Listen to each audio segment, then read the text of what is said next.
എങ്ങനെയുണ്ട് രാഹുൽ ഗാന്ധി ആള്? രാഹുൽ ഗാന്ധി മിടുക്കനാണ്.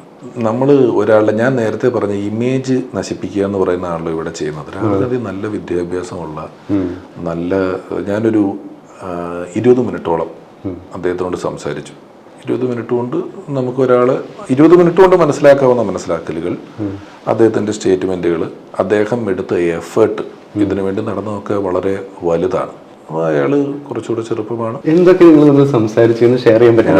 കേരളത്തിലെ കാര്യങ്ങൾ, ഇവിടുത്തെ ഒരു പൊളിറ്റിക്സിന്റെ അവസ്ഥകൾ സംസാരിച്ചു. ഞാൻ ഈ നടപ്പ് കൊണ്ടുണ്ടാകുന്ന ഒരു ഫലം എന്താണ്, ഈ നടപ്പ് എങ്ങനെയാണ് ജനങ്ങളുടെ ഇതാകുന്നത്, പിന്നെ എന്തുകൊണ്ടാണ് നിങ്ങൾ ഈ ഓർക്കാപ്പുറത്ത് ഓരോ ബേക്കറി കയറി ഭക്ഷണം കഴിക്കുന്നത്, ഇവിടെ ഇത് നമ്മുടെ കേരളത്തിലെ ഈ കമ്മ്യൂണിസ്റ്റ് പാർട്ടിക്കെതിരെ നടത്തുന്ന ഒരു യാത്ര അല്ലാഞ്ഞിട്ട് പോലും ഇവിടുത്തെ കമ്മ്യൂണിസ്റ്റ് പാർട്ടി അതിനെ വല്ലാതെ പരിഹസിച്ചു. ബേക്കറി യാത്ര എന്നും മറ്റുമൊക്കെ പറഞ്ഞ് പരിഹസിക്കുക, ഫ്ലക്സ് വെക്കുക തുടങ്ങിയ കാര്യങ്ങൾ ചെയ്ത കാര്യങ്ങളൊക്കെ സംസാരിച്ചത്.